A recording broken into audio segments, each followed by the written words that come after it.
What's up guys, कैसे आप लोग welcome back to another blog. So guys এতিয়া আমি চালু হে মন্দিৰ হয়গ্ৰীব মাধৱ মন্দিৰ তো এতিয়া যাম আমি নতুন ব্লগত হইতে কেদাৰ মন্দিৰ তো আগবলক কেদাৰ মন্দিৰ যাও আৰু ইফালে চাব পাৰে ইয়াতে আমাৰ গণেশ মন্দিৰ আছিল এটো শিলেৰে কাটি কাটি বনাইছে গণেশ মন্দিৰ ওয়াও আপোনালোক যদি কেদাৰ মন্দিৰ যায় এইফালেৰে না যাব এইফালেৰে যাব সো আহক বলা আমি এইফালেৰে যাও সো এইফালেৰে ৰাস্তাটো আপ এন্ড ডাউন হয়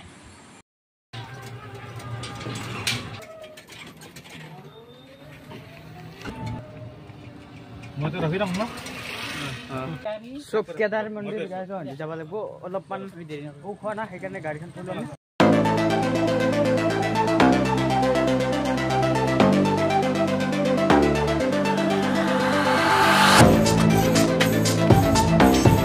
কেদাৰ মন্দিৰ এলোকৰ ভাল হৈছে যে কেদাৰ মন্দিৰটো কাষত আছে কেদাৰ মন্দিৰ দৰ্শন সদায় হৈ থাকে বহুত দূৰ হে গাইছে এই চকচোন এই মানুহবিলাক আহি আছে ইনকে যাই কিনে ইনকে ঘূৰিব লাগিব তাৰে ওপৰত কেদাৰ মন্দিৰ আৰু খুৰা কিমান দূৰ আছে মন্দিৰলৈকে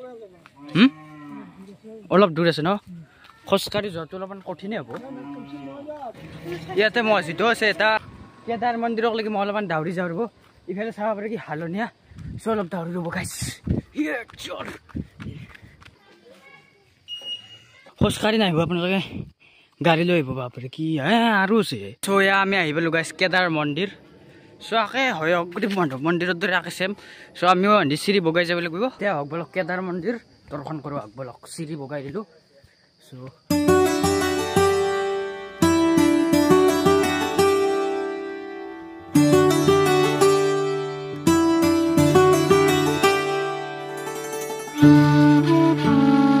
মন্দিৰত উঠিলে আপোনালোকে দেখা পাব ইয়াতে আছে আমাৰ শিলৰে মূৰ্তি কাটি কাটি বনাইছে ইয়া হ'ল শিলৰ লিপি তামৰ লিপি চব দেখাব আৰু আমাৰ আগৰ পিনে আছে কেদাৰ মন্দিৰ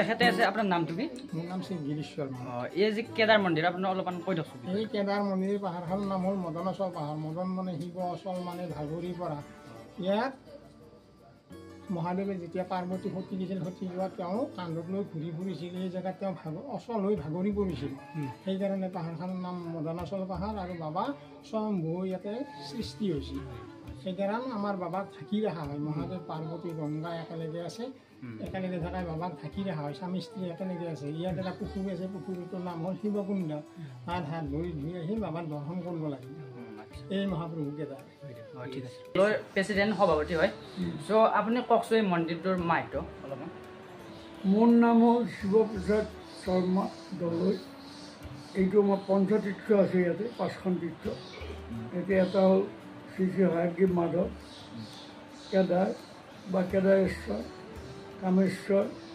কমলেশ্বৰ আৰু হ'ল গণেশ এইকেইটা পঞ্চতীৰ্থ ইয়াতে এইটো হ'ল হয়গ্ৰীব মাধৱ আৰু ইয়াত 4টা একেলগে ওচৰা ওচৰিকে আছে কেদাৰ কামেশ্বৰ কমলেশ্বৰ গণেশ মাধৱ হ'ল বিষ্ণু মন্দিৰ বিষ্ণু আৰু কেদাৰ হ'ল শিৱ মন্দিৰ গণেশ হ'ল গণেশ এইটো আমাৰ ভগৱানৰ এইটো বিষ্ণুৱে অৱতাৰ তাৰপিছতে দেৱভৱন বুলি কোৱা হয় কামেশ্বৰ শিৱ মন্দিৰ কমলেশ্বৰ শিৱ মন্দিৰ ইয়াতে অকল আমিষ ভোগ হয় আৰু তাত বাকী 3টাত কেদাৰ কামেশ্বৰ কমলেশ্বৰ ইয়াত নিৰামিষ ভোগ চৰি আগত এইটো কাটি দিবা ইয়াত নিৰামিষ ভোগ হয় বাকী 3টাত আমিষ ভোগ হয় বাকী এই ইয়াৰ হিষ্ট্ৰীটো এতিয়া ক'ম এইখিনি মই থুলমূল প্ৰথম মানে ইণ্ট্ৰডাকশ্যনত এটা হিষ্ট্ৰীটো লোৱা হিষ্ট্ৰীটো এনেকুৱা এইটো 8ম শতিকাৰ এই বিষ্ণু মন্দিৰ শ্ৰী শ্ৰী হয়গ্ৰীব মন্দিৰ ইয়াত ভগৱান বিষ্ণুৱে স্বয়ং তেখেতে লগত বিশ্বকৰ্মাক লৈ মানুহ হিচাপে অৱতাৰ ধৰি ইয়াত আহিছিল আৰু সেই হিচাপে এই মন্দিৰটো তেতিয়া বিষ্ণুৱে মানৱ অৱতাৰ হৈ আমাৰ বিশ্বকৰ্মা হয়তো এই দেখিছে মন্দিৰটো ফটো পাবা এই মন্দিৰটো তেওঁ হেৰি কৰিছে তৈয়াৰ কৰিছে। তৈয়াৰ কৰাৰ কাৰণটো যদি জানিব খোজা সেইটো হ'ল নহ'লে ভগৱান বিষ্ণুৱে ইয়াত আহি মানৱ হৈ কিয় তৈয়াৰ কৰিবলগীয়া হ'ল, ইয়াৰ কাৰণ থাকিব লাগিব। কাৰণটো প্ৰথম কাৰণটো হ'ল ইয়াতে গোটেইবিলাকে এতিয়া মণিকূট পাহাৰ এখন জংঘল আছিল, ইয়াতে ঋষি মুনিবিলাকে বিষ্ণুক আৰাধনা কৰিছিল বা ভগৱানক আৰাধনা কৰে। ইয়াতে প্ৰথম অৱস্থাত সেই সময়ৰ কথা কৈছোঁ অষ্টম শতিকাত ব্ৰহ্মা বিষ্ণু মহেশ্বৰ এই তিনিজনেই আছিল ভগৱান, বাকী আৰু নাই, আৰু অসুৰবিলাক আছিল।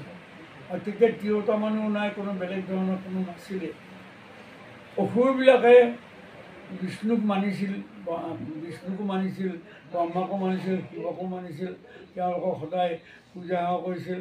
আৰু যাৰ ফলত নেকি তেওঁলোকে ইমান সেৱা কৰিছিল বা ইমান জেগাত তেওঁলোকে মানিছিল, যাৰ কাৰণে ব্ৰহ্মাৰ ওচৰত যাওঁতে ব্ৰহ্মাক ক'লে যে অসুৰবিলাকে ক'লে যে আমাক আমাক এটা বৰ দিয়ক, আমি যাতে কোনোদিন নমৰোঁ আৰু আপোনাক যাতে সদায় সেৱা শুশ্ৰূষা কৰি থাকিব পাৰোঁ আপোনাক। তেতিয়া ব্ৰহ্মাই ক'লে যে নাই, তোমালোক কোনোদিন নমৰা, অজৰাময় হৈ থাকিবা, কিন্তু এটা কথা মৰিব লাগিলে তোমালোকে কেৱল তিৰোতাৰ হাততে মৰিবা। তেতিয়া তেওঁলোকে খুব আনন্দ পালে যে তেওঁলোক অজৰাময়, কাৰণ সেই সময়ত তিৰোতা মানুহ নাই। এই বিশ্বব্ৰহ্মাণ্ডত ব্ৰহ্মা বিষ্ণু মহেশ্বৰ এই অসুৰবিলাক আৰু নাই, কোনো নাই। বাকী যিখিনি আৰু আছিলে সেই হিচাপে তেওঁলোকে চলি আছে। গতিকে তেওঁলোকে ভাবিলে যে আমি অজৰাময় হৈ ফূৰ্তি পালোঁ। ইয়াত কিন্তু যিহেতুকে মুনিবিলাক, ঋষি মুনিবিলাক ভগৱান, তেওঁলোকে ভগৱানৰ সদৃশ্য মানুহ একেলগে। গতিকে ঋষি মুনিবিলাকে এইবিলাকতে সদায় ইয়াৰ পৰাই উৰ্বা ঋষি বুলি আছিলে, আন আন ঋষিবিলাকে ভগৱানক বিষ্ণুকে বা ইন্দ্ৰ এই দেৱতাবিলাকক স্বৰ্গ ৰাজ্যত হেৰি কৰিছিলে, মানে ধ্যান কৰিছিলে। ধ্যান কৰিলে, কিন্তু এই যেতিয়াই বৰ পালে এই অসুৰবিলাকে স্বৰ্গ ৰাজ্যত গৈ এই অসুৰবিলাকে গৈ মাৰপিট কৰি নমাই আনিলে তাৰ পৰা। ইন্দ্ৰকে আদি কৰি বিভিন্ন ধৰণৰ যম বা বাকী আন যিবিলাক আছিলে সেইবিলাকক চবকে আনি অত্যাচাৰ কৰিলে। তেতিয়া ইয়াতে থকা ঋষিবিলাককো খুব অত্যাচাৰ কৰিব ধৰিলে, যে আনকি এই যে স্বৰ্গ ৰাজ্যৰ যিসকল ভগৱান দেৱতাসকলক ইন্দ্ৰৰ পৰা আৰম্ভ কৰি তেওঁলোকক পূজা পাতল কৰিব নিদিয়া হ'ল। তেতিয়া তেওঁলোকে ব্ৰহ্মা বিষ্ণু মহেশ্বৰসকলক আকৌ প্ৰাৰ্থনা কৰিলে, প্ৰভু আপোনালোকে এটা বৰ দিছিলে আমি অসুৰবিলাক অমৰ হোৱাৰ কাৰণে, এতিয়া তেওঁলোক কোনে মাৰিবও নোৱাৰে, এতিয়া তেওঁলোকে আমাক অত্যাচাৰ কৰিছে আৰু আমাক আপোনাক পূজা কৰিব নিদিয়ে, সেৱা কৰিব নিদিয়ে, গতিকে আপুনি কি কৰিব? তেতিয়া বিষ্ণুৱে কয় তথাস্তু বুলি কৈ বিষ্ণু পিছদিনাখন মই যে ক'লোঁ হয়াগ্ৰীৱ, পিছদিনাখন তেওঁ নিজেই মানে হেৰি বিষ্ণু অৱতাৰ, মানুহৰ অৱতাৰ ধৰি তেওঁ নিজে আমাৰ এই বিশ্বকৰ্মাক লৈ আহি এইটো বনাবৰ কাৰণে আহিল। এই মন্দিৰটো বনাই যাতে এই ঋষিমুনিবিলাকে ইয়াত ধুনীয়াকৈ পূজা পাতল কৰিব পাৰে। যেতিয়া আহিলে তেতিয়া হয়াসুৰ গয়াসুৰ এনেকৈ বহুত অসুৰবিলাক আছিলে। হয়াসুৰে গয়াসুৰক পঠিয়াই দিলে, যে অসুৰে পঠিয়াই দিলে এই যে মানুহ আহিছে সিহঁতে, আমিতো আৰু মানুহক ইহঁতক মাৰিব লাগে, ইহঁতেতো আৰু অজৰাময় নহয়। পঠিয়াই দিয়াৰ লগে লগে বিষ্ণু নিজেই মানৱ ৰূপ ধৰি আহিছে, এই মাৰি পেলালে জৰাসুৰক, গয়াসুৰ নহয় জৰাসুৰক মাৰি পেলালে। এই জৰাসুৰক মাৰি পেলোৱাৰ পিছত এতিয়া হয়াসুৰে গম পালে যে এইটোতো আৰু মানুহ হ'ব নোৱাৰে, ভগৱান হ'ব লাগিব। গতিকে তেওঁ গৈ ভৰিত পৰি গ'ল যে প্ৰভু, বিষ্ণু বুলি গম পালে, পাই পেলাই প্ৰভু আমাৰ ভুল হৈছে, আপোনালোকে আপোনাক আমি প্ৰাণ কৰিছোঁ, গতিকে মোকো মাৰিব আপুনি, মই জানো আমি ভগৱান। গতিকে মাৰিলেও এই আপোনাৰ যিটো মূৰ্তি আছে বা আপোনাৰ যিটো নাম আছে, সেই নামৰ আগত মোৰ নামটো দিব লাগিব, আগত ৰাখিব লাগিব। আৰু আপোনাৰ এপিয়াই যিটো আছে সেইটো মোৰ তাত ৰাখিবলৈ আপুনি যেতিয়া ইয়াৰ পৰা গুচি যাব, শিলামূৰ্তি থৈ পেলাই আপুনি যেতিয়া আকৌ গুচি যাব ভগৱানৰ, তেতিয়া আকৃতিটো মানে ঘোঁৰাৰ দৰে হ'লে, কাৰণ হয়াগ্ৰীৱ মানে হয়া মানে ঘোঁৰা, গ্ৰীৱ মানে হয়াগ্ৰীৱ হিচাপে তেওঁ আকৃতি থাকে। সেইকাৰণে হয়াগ্ৰীৱ মাধৱ, হয়াগ্ৰীৱ হয়াসুৰ আৰু গ্ৰীৱ, হয়া মানে ঘোঁৰা, গ্ৰীৱ মানে গল, তেওঁৰ মূৰ্তিটো দেখিবা একদম ঘোঁৰা আকৃতি। সেই হিচাপে ক'লে তেওঁলোকে মূৰ্তিটো সেই হিচাপে হ'ল। হোৱাৰ পিছত তেতিয়াৰ পৰা আৰু ইয়াতকৈ অসুৰবিলাকে অত্যাচাৰ কৰি ঋষিমুনিবিলাকে পূজা পাতল কৰিবলৈ ধৰিলে। ইতিমধ্যে পুৰীৰ জগন্নাথক ইন্দ্ৰদুম্ন মানে সেই মানুহ ৰজা আছিল, তেওঁ সপোন দেখুৱালে যে সাগৰেদি গছডাল গুচি যাব, উঠি যাব। তুমি ৰাতিপুৱা গৈ সেই গছডাল ধৰি আনিবা, কুঠাৰ লৈ যাবা, 8 পিচ কৰিবা, 8 পিচ কৰি 3 পিচ তাতে ৰাখিব, 5 পিচ ইয়াত ৰাখিব। এই 5 পিচৰ পৰা 5টা মূৰ্তি ইয়াত আৰু 3টা মূৰ্তি তাত। এই যে বলভদ্ৰ এই জগন্নাথ এই 3টা মূৰ্তি তাত, বাকী জগন্নাথ মাধৱ এই গোটেইকেইটা 5টা এই মূৰ্তিকেইটা ইয়াত থাকিল। হোৱাৰ পিছত ক'লে যে এই সদায় তেওঁলোকে মুখামুখি হৈ থাকিব লাগিলে মন্দিৰটো বনাওঁতে সেইকাৰণে পশ্চিমমুখ কৰি ৰাখিলে। কাৰণ সিফালে জগন্নাথ মন্দিৰ যিহেতুকে পূব হৈ আছে, পূব পশ্চিম দুটা মুখামুখি হৈ থাকে। আৰু প্ৰবাদ আছে যে তেওঁলোকে ৰাতি হ'লে ইয়াতে আহি মিলন হয়। সেইফালে যেতিয়া খটখটি আছে দক্ষিণ ফালত, সেইফালে যদি একদম পেৰেলেল হিচাপে জগন্নাথৰ লগত মানে ধ্যান কৰিলে, ভালকৈ যদি ধ্যান কৰে, তেওঁলোকে ধ্যান কৰি থাকোঁতে জগন্নাথক দেখা পায় বুলি কয়।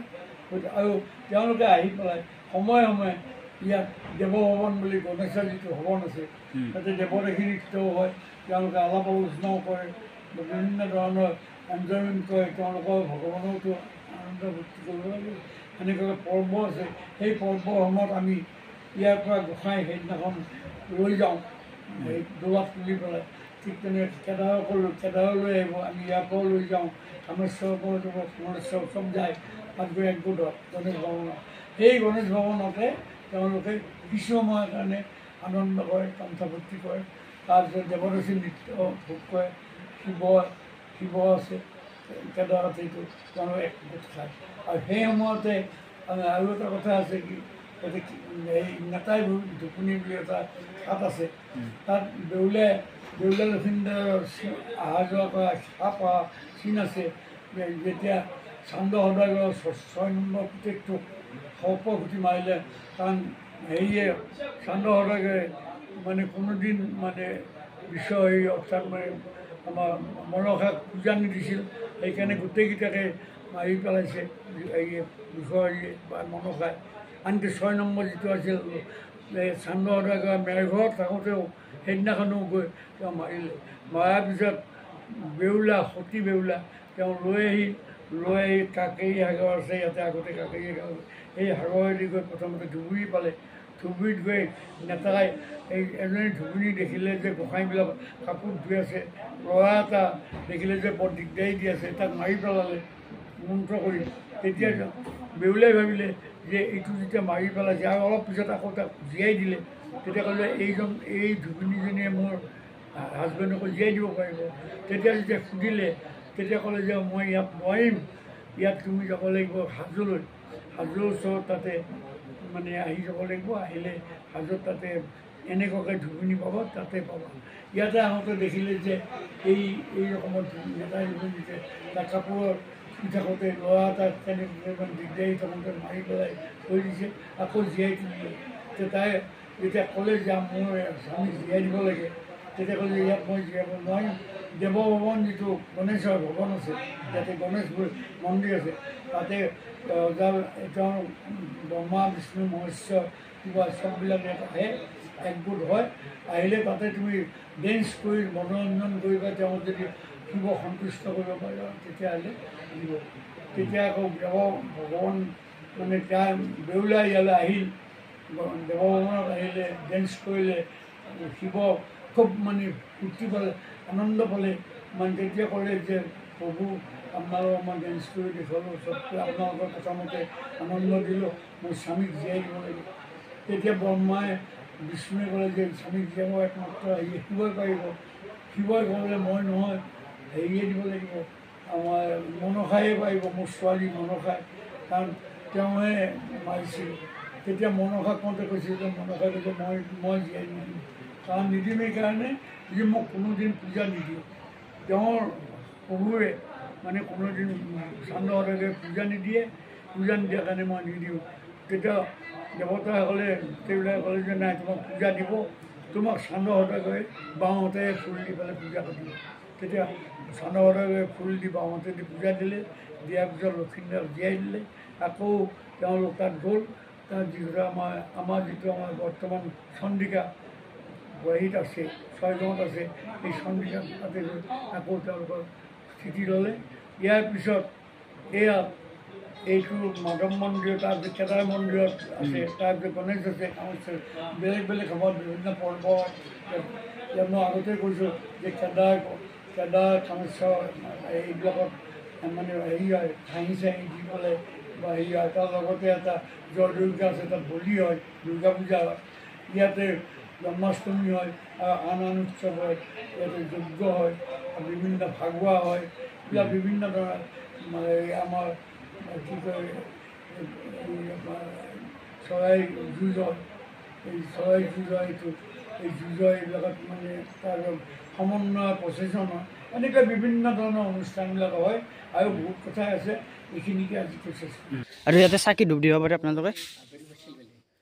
এই চাব পাৰি এইটো বান্দৰ কেদাৰ মন্দিৰৰ ওপৰত।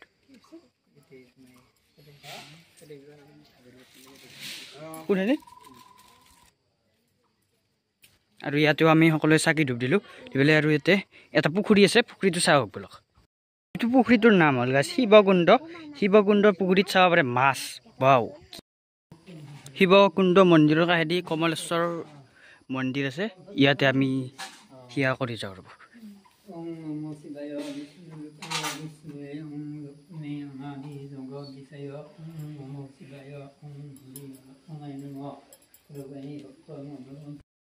এই পুখুৰীটো মানে কেনেকুৱা কওকচোন? একদম আগৰ দিনত কি কৈছিল মানে পুখুৰীটো?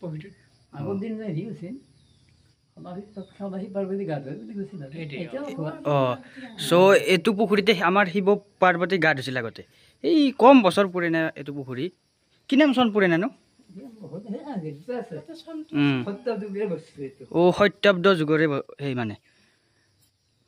কেদাৰ মন্দিৰ দৰ্শন হ'ল আমাৰ। এতিয়া যাম গাইজ আমি ভীমজি চৈৰা বোলা চৈৰা এটা আছে, সেইটো চাবলৈ যাম। ইয়াতে ৰাজহাঁহো আছে। চ' এতিয়া আমি নামো বলক। চ' কেনে লাগিল কেদাৰ মন্দিৰ আহি আপোনাৰ?